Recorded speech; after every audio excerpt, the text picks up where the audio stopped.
네, 안녕하세요. 연명중입니다. 이번 시간에는 내 마음은 공부하고 싶은가에 대해서 같이 한번 살펴보도록 하겠습니다.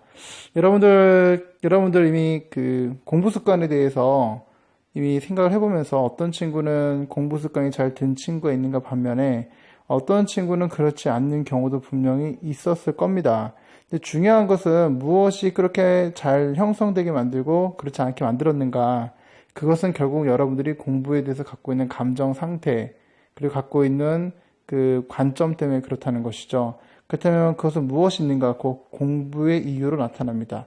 보통 학생들한테 너는 공부를 왜 하니라고 물어봤을 때 긍정적으로 답변하는 친구가 있는가 반면에 어떤 친구는 되게 부정적으로 얘기를 하죠. 왜 그럴까? 그것은 단순히 해야 된다는 당위성만 있었지 즐겁게 내가 그것을 통해서 얻는 어떤 성취감이나 기쁨을 느끼지 못했다는 증거라는 것이죠. 따라서 이제 이번 장에서 중요한 거는 공부의 정의를 좀 이해를 해보고요. 좋은 공부의 이유를 발견하는 그 조건이 무엇이 있는지 확인하는 것입니다. 그 다음에 자신만의 공부의 이유를 정립해보는 것이죠. 그래서 수업 방법은 여러분들 공부에 대한 정의를 한번 상호 한번 설명을 하시고요.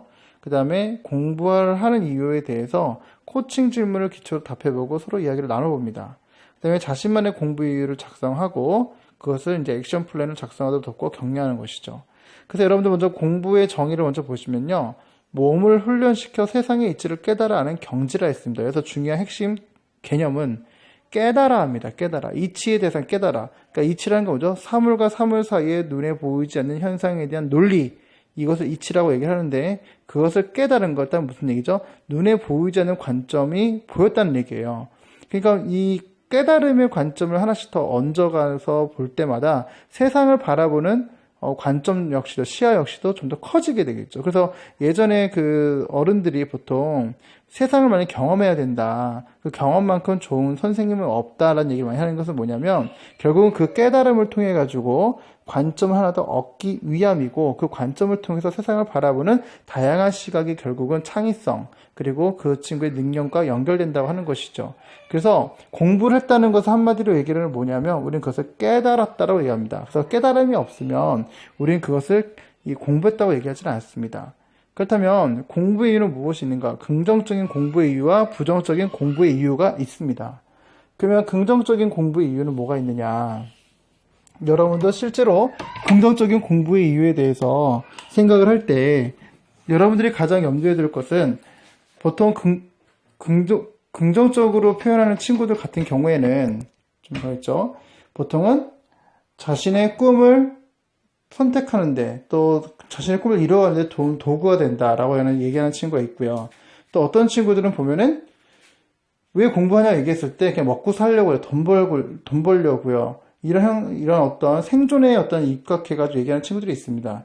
중요한 것은 이 긍정적인 공부에 대한 정서를 갖는 친구일수록 학습을 할 때 좀 더 그런 목표 지향적이고 그리고 그것을 공부함으로 인해서 얻는 기쁨을 성취감을 지향하기 때문에 상당히 메리트 있죠.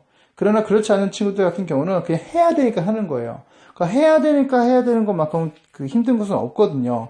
그렇다면 그것을 좀 더 즐겁게 바꾸기는 어떻냐? 내가 몰랐던 것을 좀 더 알아가고 싶다라는 마음의 태도를 갖는 것이 되게 중요합니다. 따라서 여러분들이 실제로 이제 이와 같은 것들을 공부하실 때 그러면 이 좋은 공부의 이유를 발견하기 위한 조건은 뭐가 있는가? 첫 번째는요, 성장 패러다임이 있어야 되는 거예요. 그러니까 나는 하루가 지나고 지날 때마다 계속 발전할 것이라는 믿음이 있었다는 것이죠. 그러니까 어제서 자기 자신에게 줄 수 있는 최고의 선물 중에 하나는 바로 발전하는 자기 자신입니다. 따라서 몰랐던 것을 알아가는 즐거움, 이것을 가질 수 있도록 내가 좀 더 노력하는 게 중요하겠고요. 또 두 번째는 나눔의 패러다임이죠. 공부에서 이제 남주는 시대가 되었습니다. 이제 많이 오픈되어 있죠. 조금만 클릭만 하더라도 얼마나 좋은 정보를 다 얻을 수 있는 시대가 되었습니다. 여러분들이 앞으로 직업을 갖는 10년, 15년 뒤의 모습은 거의 모든 것이 오픈되고 모든 정보가 공개되는 그런 시대에 살 것입니다. 그렇기 때문에 그것을 어떤 관점을 가지고 잘 편집하느냐가 그 사람의 창조 능력과도 연결이 되죠. 따라서 여러분이 공부해서 내가 남을 주고 그것은 뭐냐? 공부를 통해서도 남을 살릴 수 있고 남을 돕는 길이 되게 많이 있다는 것이죠. 그래서 실제로 이 아프리카에 있는 모 지방에 있는 이 커피 농장이 있었습니다. 근데 그 커피 농장에서 실제로 한 흑인이 노동 착취를 당하죠. 유럽에 있었던 한 상인이 그 커피 농장 아주 헐값에 삽니다. 그리고 아주 헐값에 노동 임금을 주고 나서 노동을 착취를 합니다. 처음에는 그 현상들을 몰랐어요. 그냥 옳거니 하고 그냥 일을 했어요. 근데 그 지역에 있었던 한 선교사님이 이제 그 흑인 청년을 미국에 이제 유학을 보냅니다. 그래서 공부를 시키죠.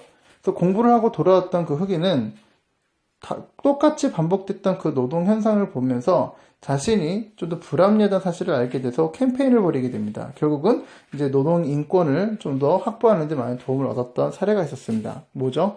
눈에 보이지 않았던 현상을 볼 수 있었던 것은 그가 경영학이라는 것을 통해 가지고 그런 현상들을 좀 보게 됐다는 것입니다. 따라서 여러분들이 좋은 공부 이유를 발견하기 위해서는 내가 공부해서 남을 줘야겠다는 어떤 패러다임을 갖는 것 필요하고요. 어제보다 발전 내가 되기 위해서 갖춰야 될 태도들, 이런 걸 좀 더 생각해 보시면은 나한테 과연 공부란 것이 어떤 것일까, 이런 생각을 하시는데 충분히 도움이 되실 겁니다. 그래서 마지막으로 이제 코칭 질문인데요. 나에게 공부란 무엇이며 무엇이 그런 생각을 갖게 했는가? 주변에서 공부를 통해 다른 사람들에게 도움을 주는 사람을 보거나 들은 적이 있는가? 만약 있다면 그 사람은 어떤 생각이 있었기 때문에 그런 행동을 할까? 우리가 공부를 하는 궁극적인 목적은 무엇일까 등에 대해서 한번 고민해 보시고 내가 정말 공부하는 이유에 대해서 작성을 먼저 한번 해보셨으면 좋겠습니다. 따라서 여러분들이 이걸 통해 가지고 얻을 수 있는 액션 플랜이 뭐가 있냐, 오늘 내가 무엇을 할 것인가, 그렇다면 내가 진짜 나만의 공부 이유를 내가 실천하기 위해서 내가 바꿔야 될 습관은 무엇이 있는가, 그래서 내가 그래서 언제 실천할 것인지, 어떻게 확인할 것인지, 그래서 성공을 하게 되면 나 자신에게 어떤 보상을 할 것인지에 대해서 한번 작성을 해보십시오. 그런 상태에서 여러분이 플래너에 연결시켜가지고 여러분들 계획을 세우신다면 여러분들이 좀 더 공부하는 어떤 마음이 좀 더 다져질 뿐만 아니라 좀 더 보람된 학습을 할 수 있을 거라 분명히 자신합니다. 한번 실천해보시고 여러분들 이제 코치님과 같이 함께 이야기를 나눠보십시오. 네, 오늘 강의 여기서 마치도록 하겠습니다. 감사합니다.